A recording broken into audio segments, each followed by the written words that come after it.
We have definitely modernized birth. We have sterilized it.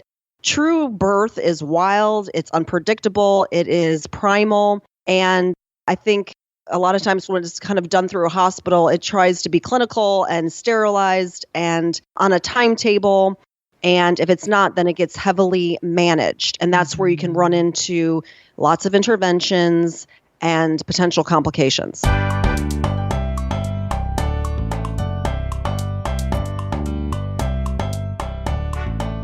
Welcome to the Wise Traditions Podcast, sponsored by the Weston A. Price Foundation for Wise Traditions in Food, Farming, and the Healing Arts. We are your source for scientific knowledge and traditional wisdom to help you achieve optimal health. I'm your host, Hoda Labrada-Gore. This is episode 76, and my guest is Genevieve Howland, better known as Mama Natural. Genevieve has the #1 natural pregnancy channel on YouTube. She is fantastic. She is a regular mom who has become a fount of information on healthy pregnancy and practical parenting. I love that she is just so raw and real, kind of like our topic today, actually. She talks to us about how to shoot for a natural or more natural childbirth experience. She has tips about what to do during pregnancy for an easy labor, or easier, I guess I should say, and how to handle the pressure and cascades of interventions at hospitals, and how to even naturalize a cesarean birth. Before we get into the conversation, I want to tell you about a special offer, and then we'll thank one of our sponsors. This special offer is just for you listeners. It's the Wise Traditions Starter Kit. It is a bundle of 3 of our most popular brochures and resources. The first is the Dietary Principles brochure, basically the list of 11 principles that define the Wise Traditions diet. The next is the Healthy for Life booklet. It gives recipes and a framework for how to eat the Wise Traditions way. And third, we offer the Shopping Guide, a 92-page resource that lists brand names, so when you go shopping, you can figure out which foods are good, which are best, and which you should avoid altogether. So you can get all of these resources that usually go for $14 or so for half off, so just $7. Go to the westonaprice.org podcast page, click on the star that says Podcast Special. The foundation really just wants you to be able to get a good start on your wellness journey. Get the special now since it's only available during the month of May. Again, go to the podcast page at the westonaprice.org website and click on Podcast Special. And today we recognize New Trends as one of the sponsors of the Wise Traditions podcast. New Trends Publishing, home of nourishing traditions and other amazing books on diet and health. Go to newtrendspublishing.com.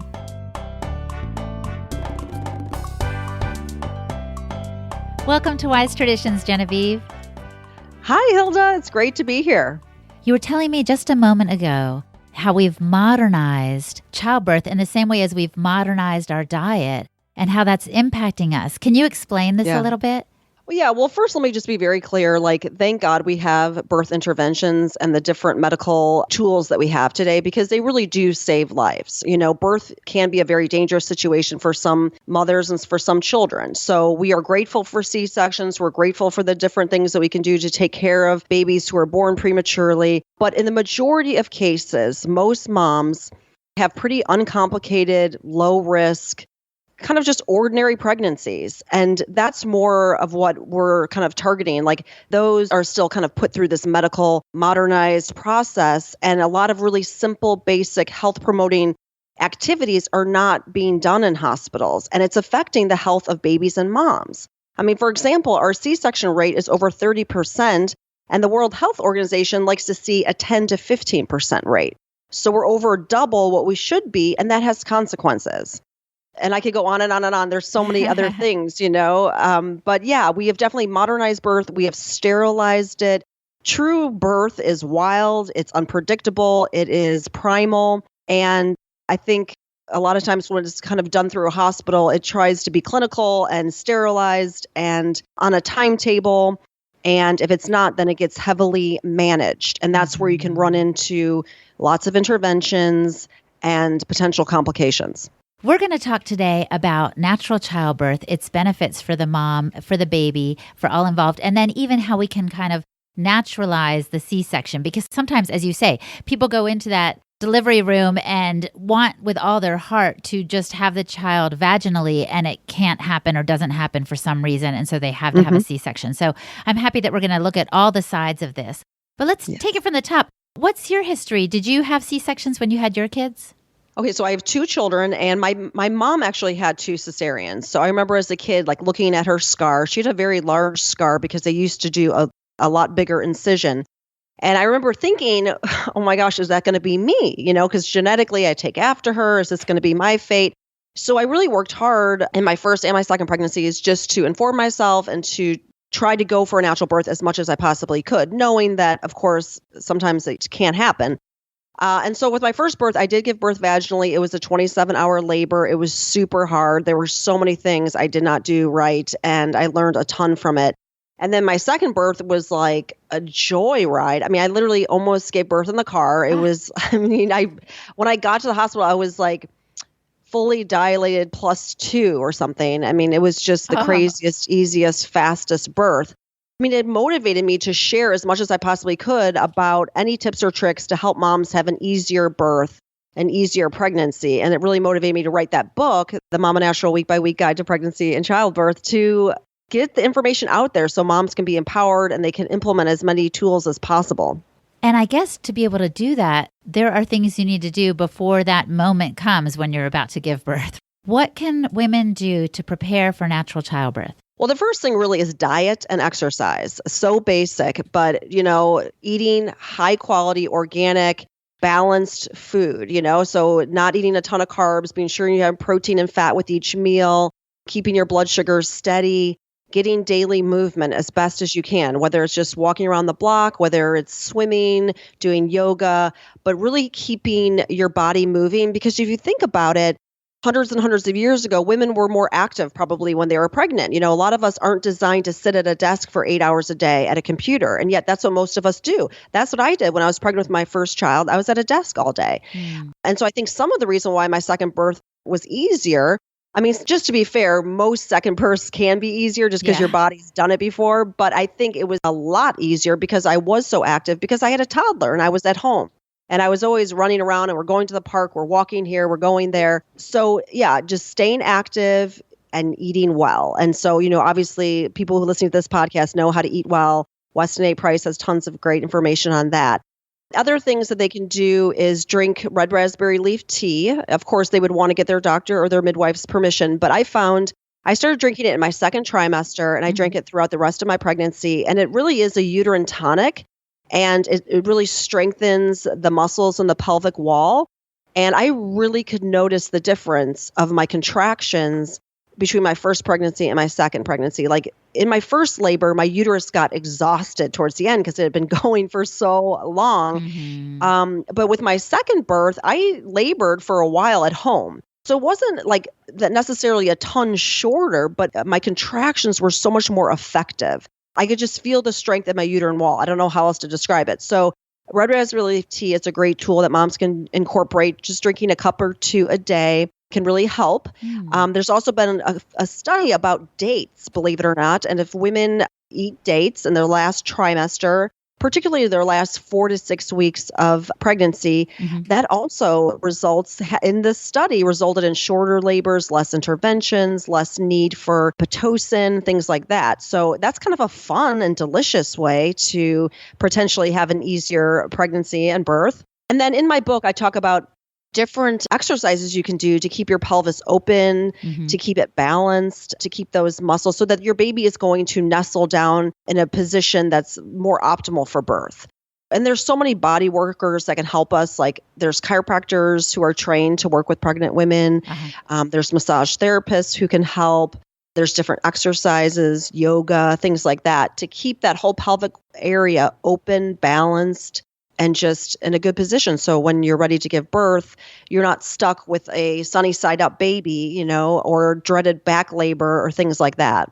Oh my gosh, this sounds so fantastic. I wish I had heard all this before I had my kids. I know. Actually, I did have them naturally because I had a feeling, though I wasn't as well informed as I am now, that less interventions would be better for my baby and for me. So let's back up a bit, Genevieve, and let's talk about that. What are the benefits of natural childbirth for the mom? And then what are the benefits for the baby? Sure. Excellent question. Well, for the mom, I think, one, obviously she recovers quicker. It's an easier recovery. I'll never forget, like delivering my babies, I was up walking around like a half hour later and eating food. And it was really amazing. So it's just an easier recovery, generally speaking, for moms. They also get a huge hormonal boost, okay? Because if you don't interfere with the kind of hormonal cascade, they get a boost of oxytocin, of this wonderful just endorphin that helps them bond with their baby. It helps to boost their mood. It helps with their milk production for breastfeeding. So all of that is just wonderful. And that's a huge benefit for natural childbirth. You also can bond with your baby right away, do skin-to-skin contact, which is really beneficial, again, to boost hormones and to help regulate baby's body temperature and breathing. From a baby's perspective, first of all, being squeezed through the birth canal helps to eliminate a lot of the fluids that can get caught in baby's lungs. So that's really good. It helps to kind of, they're going through the mom's, tract basically, and they pick up good bacteria. In a lot of ways, it helps to inoculate their microbiome because they're swallowing this fluid, they're coming down, and they're picking up all of this good bacteria to help, blossom their guts, right? And to develop their immunity. So that's huge. And there's been so many studies coming out showing that C-section babies have higher risks for inflammatory bowel disease, diabetes, obesity, asthma, allergies, all these things that we've tied to bacteria balance in the gut, really. And even, arthritis and even cancer. So it's huge benefit for them in terms of their microbiome. And I can speak from experience. I'm a C-section baby and my gut has been like the bane of my existence. I've had more challenges in that area and I've had to work hard to kind of balance myself. So that is a huge benefit for children that are born through the birth canal. And, we can talk about it later, though, that you can kind of echo or recreate some of that through a cesarean if you have to go that route and kind of naturalize it to help baby. And then I think another benefit that doesn't often get talked about is just the emotional and like mental. For moms, it really is like really boosts their confidence. When you go through something like a birth, which is so intense, so primal, something in you changes. And I think this is for any type of birth, no matter how baby comes into the world, but particularly with natural childbirth, because it's so much you and baby through this process and you're not having all these interventions, it really can boost your self-esteem, your confidence, your strength, and it kind of gives birth to that mama bear, that mama heart in you. So I think that's another wonderful benefit of going natural. Yeah, I remember after I had my first, my husband took a picture of me with my arms up in the champion pose. And I was like, yes, I am not a wimp because I did it without any interventions. And yeah, it was awesome. It was an amazing feeling. But I'm thinking of my sister who labored for a really long time. And then she ended up with a C-section. Now, let's talk to the mom who's had or who may have another C-section after the first one, because I know it's hard to go vaginal after you've had a C-section.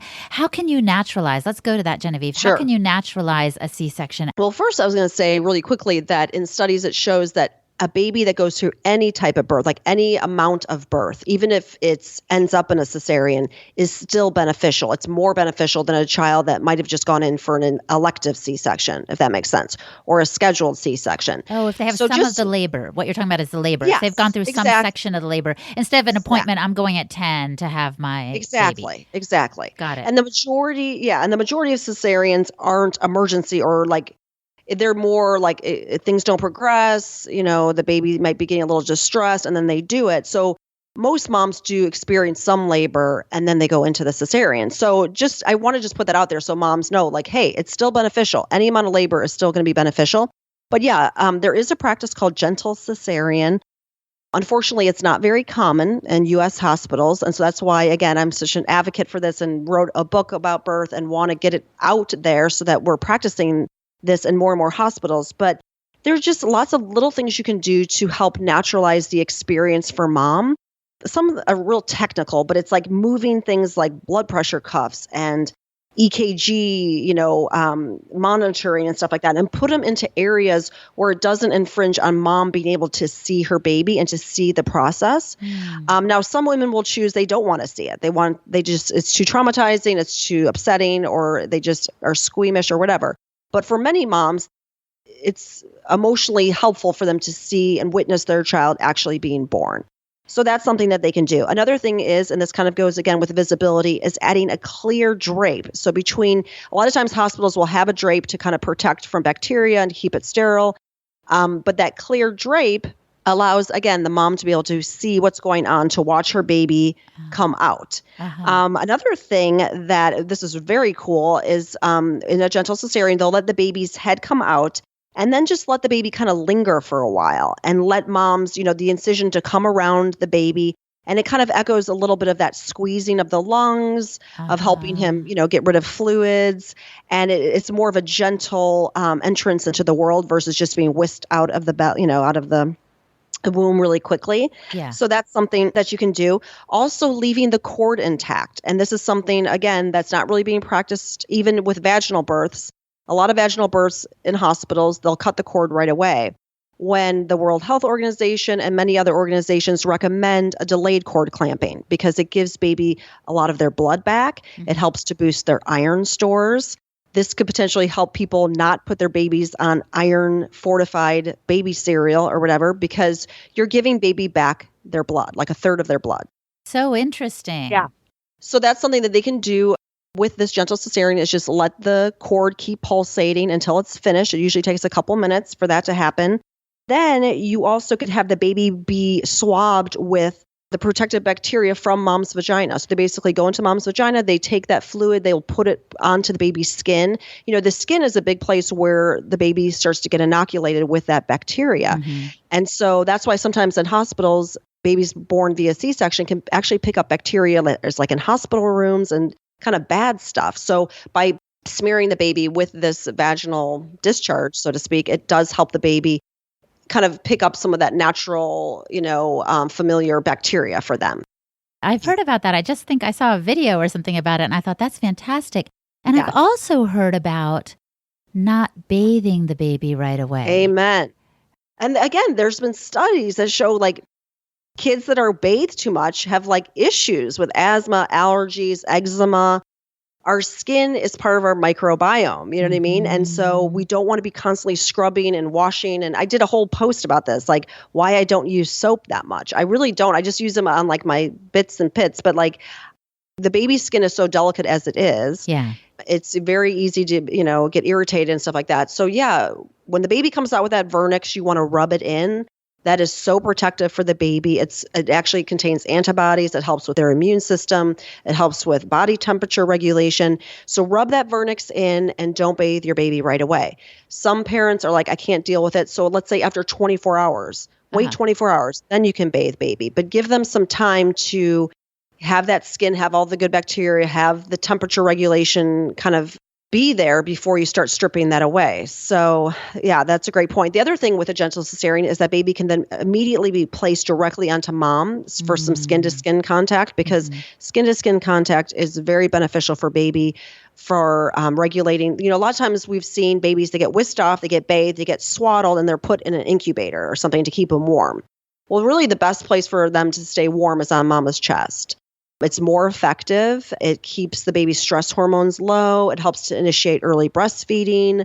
And if mom is under like general anesthesia or something like that, dad can do it. Dad can do the skin-to-skin contact.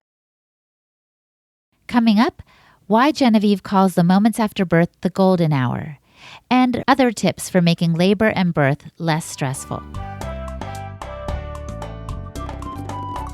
We pause now to thank our sponsors. Have you seen the Nourishing Traditions Cookbook for Children? The kids in your family will love this spiral-bound, fully illustrated version of Nourishing Traditions. They will learn how to make everything from crispy nuts to friendly ferments. It's available at bookstores, online booksellers, and of course at newtrendspublishing.com. Hey, and if you decide to go big, keep in mind that case orders are 50% off at newtrendspublishing.com. And don't forget that we have a podcast special for you listeners. Go to westinaprice.org, hit the podcast page, and click on Podcast Special. You will get 3 amazing resources that make up the Wise Traditions Starter Kit. It's only $7 for you, our podcast listeners, to help you get on the right track as you begin changing your diet for the better.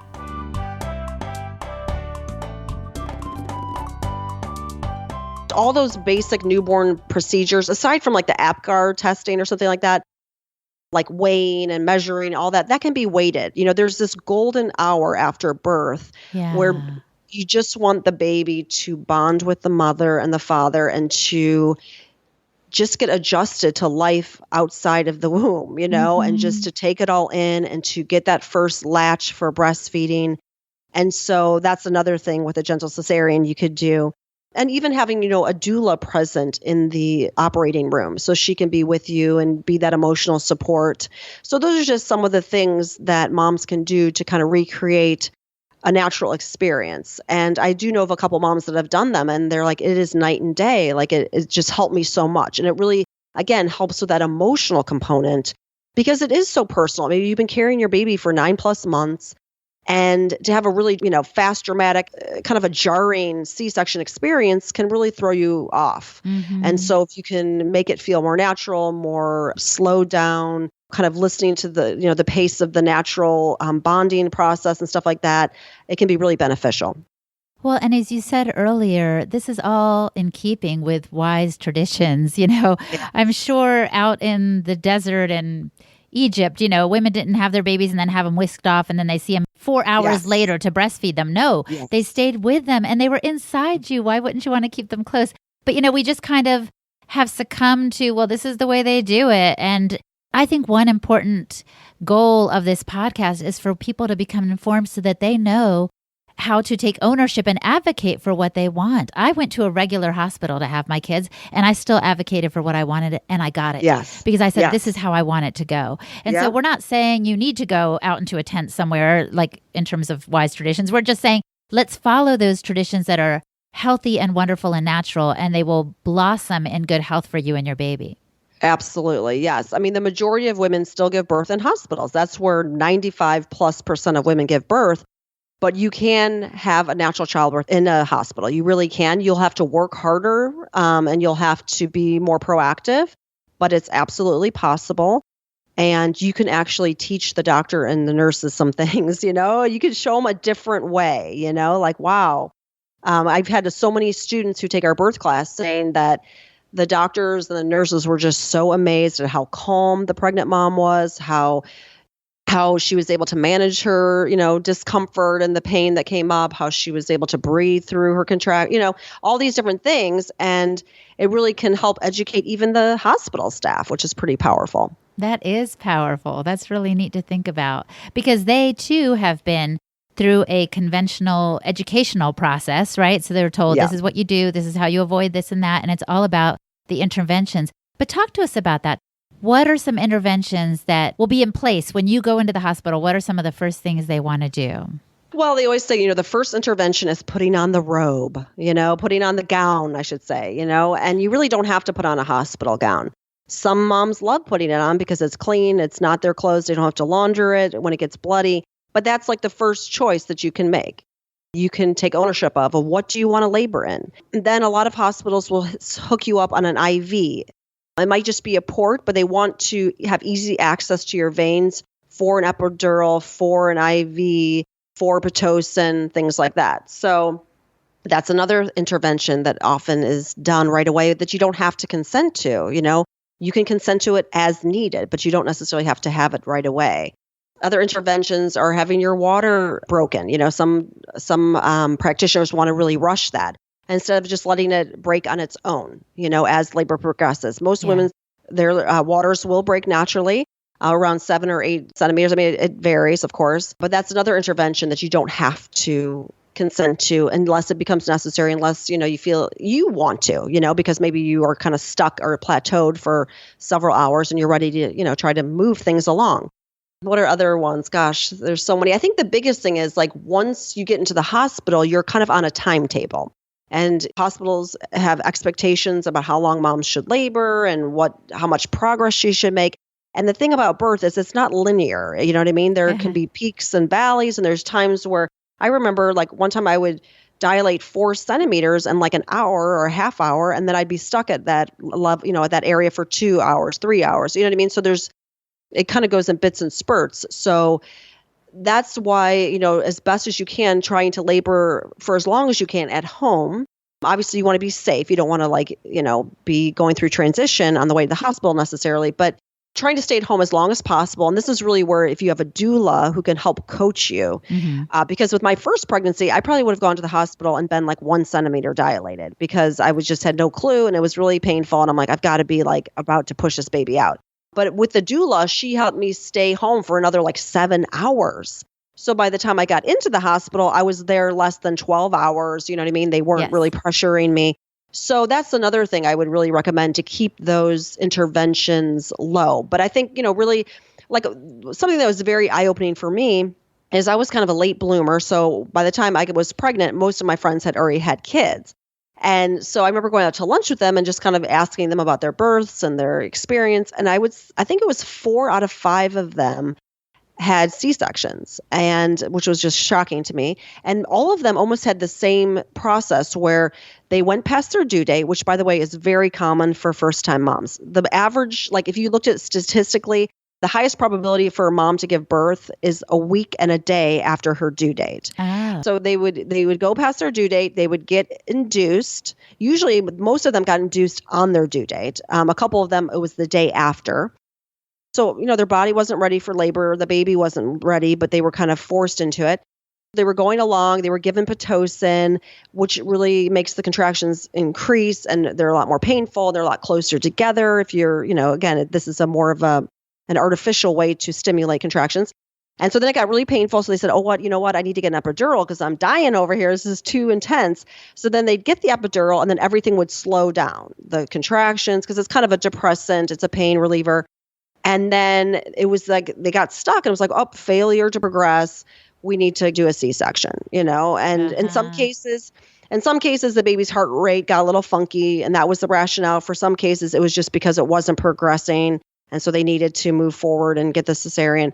So they call that the cascade of interventions. It really is like this cascade of different things that one thing leads to another, which leads to another. I think, really go ahead. I was just saying one of the biggest things is like getting with good care, get with a midwife, have a doula, have these people who support natural birth from the very beginning working with you, and that will really increase your odds for a natural childbirth. Yes, I actually had a midwife in training with me in the hospital, and I'm sure she advocated when I was groaning and dealing with the contractions. That's so awesome. She was there for me, and that really did help. I'm sure it did. Oh, I didn't tell you this. All my babies weighed over 9 pounds, and I'm like 5'2" and weigh 110 at the most. So the doctor, when she first saw me, was eyeballing me, and she told me later, she said, I was thinking C-section. She said, I didn't say anything, but she could see how big the baby was going to be and how small I was. But I had her. She was 9'15", my first one. Oh my goodness. Wow. That's so awesome. It is. It was amazing. It was fabulous. And then all my kids, came after that just perfectly fine in a natural childbirth. But I think part of the thing is we need to educate ourselves ahead of time, right? So that we can know exactly what we want, as we've been saying. But we also need to keep in mind that when we make choices out of convenience, either for our schedule or the doctor's schedule, that definitely isn't the most natural. And it just reminds me of people sometimes choose bad food choices out of convenience. Oh, we're tired tonight. Let's just order a pizza, or let's stop at the fast food place. So we really have to be careful not to fall into that convenience trap, like what works best for the doctor or what's best for me and my timing, because I don't want the baby born on this day. I mean, I'm being a little facetious now. I doubt people make choices like that. But don't we fall into that trap, Genevieve? Yes, definitely. Like you said, with the food when you're pregnant and, the exercise, some of the stuff, it's, it is sacrifices. It does take time. Kind of have to up your game a little bit, or just going to bed earlier, all those things. But it does add up, and it does make a big difference. Because, if you do end up getting gestational diabetes or, preeclampsia or all these different things, which can be attributed to the way you're taking care of yourself during pregnancy, not always, but sometimes, that's just going to make it harder. You know what I mean? And I'm all about how can I make this as easy as possible? Because it's, it's intense. Right. You know what I mean? Natural childbirth is intense. It definitely takes you to the end of yourself. It's totally worth it. But, and that's something I really talk about in my book too, that there's also a big like mental, spiritual component to it, because it's like a mental game, I feel like birth was. And I didn't realize how intense it was going to be. So if you practice like deep breathing and saying affirmations or doing visualizations, All those things can really help you when the going gets tough in labor, to get you through it, because I actually had 2 doulas. It's a long story, but they were really wonderful. But it was actually this conventional nurse who was like, because at the end I was getting completely delirious. This is my first one. And I was like, I just need a C-section. I can't do this. This is called going through transition, where you start to say really irrational things. And she looked at me and she's like, Genevieve, she's like, you are so close to birthing this baby. She's like, you need to focus. You can do this. Let's go. And she kind of just like woke me up like, okay, I can do this. Like, it was so helpful. Wow. And just finding like what is going to motivate you when the going gets tough. You know what I mean? Are you a numbers person? Do you need a soft touch? Do you need to be alone? Do you need dark space? What is going to work for you? Because it is a mental game. Right. A certain playlist, right, of songs that are going to help you make it to that finish line. It's like a marathon. You need to know what's going to get you across that finish line. Do you need... Exactly. Yeah, my husband... I mean, he actually quoted scripture, which was really relaxing to me. Nice. And the nurse was like, oh my gosh, it was like he was giving you drugs every time he quoted something. You would just relax so much. And so I just wanted you to know. So actually, this has been fantastic, Genevieve, and I really want to pick your brain again. So I'm hoping we can have a future conversation. But as we wrap up now, I simply want to ask you what I ask a lot of my guests. If the listener could do one thing to improve their health, what would you recommend they do? If a pregnant mom could do one thing to improve her pregnancy or push toward that natural childbirth, what should she do? Oh, man, that's a tough one. I would say giving up sugar, or really reducing sugar. I've just found in my experience, like really refined sugar, like the white sugar, can produce cravings. It can lead to overeating. It can lead to blood sugar spikes. It can lead to moodiness. And it can lead to GBS positive, which we didn't talk about, which is group B strep positive. It can lead to gestational diabetes. I mean, so many different, it has like a ripple effect. It can lower your immunity. So I would say for moms to follow a low sugar diet. And it can have definitely fresh fruit. And that's the thing that's so great, raw honey, all these delicious sweets that we can incorporate that are natural. Yes. But stay away from that processed, refined sugar. And I think you'll just feel better. Your blood sugars will be balanced. Your moods will be balanced. You will feel better in your skin and potentially ward off other things that will affect you and your baby. Genevieve, thank you so much for this conversation. You're welcome. It was great talking with you, Hilda. My guest today was Genevieve Howland, Mama Natural. Go to her website, mamanatural.com, for her videos and resources. And don't forget to look for her comprehensive pregnancy guide called The Mama Natural Week-by-Week Guide to Pregnancy and Childbirth. To make it all easier for you, we have links for both of those in our show notes. Go to the podcast page on the westonprice.org website and click on the show notes for episode 76. Hey, and a big thank you to intern Olivia Stamforth for her help with this week's show notes. And to Sarah Fernandez from Podcast Village. She literally helps us put the show together week after week. Thanks so much, you two. And check out Podcast Village's website at podcastvillage.com. Hey, and if you're still listening, please rate and review the show on iTunes. We are inching our way to 100 reviews. Help us get there, please. And thanks ahead of time. If you enjoyed today's episode, please share it with others. Post a link on Facebook or Twitter, or send a link to a friend in an email, or simply review Wise Traditions on iTunes. Sharing the podcast is one way to spread the important message of health through nutrition. Wise Traditions is brought to you by the Weston A. Price Foundation for Wise Traditions in Food, Farming, and the Healing Arts. The content of this podcast is provided for informational purposes only and is not intended as a substitute for medical advice.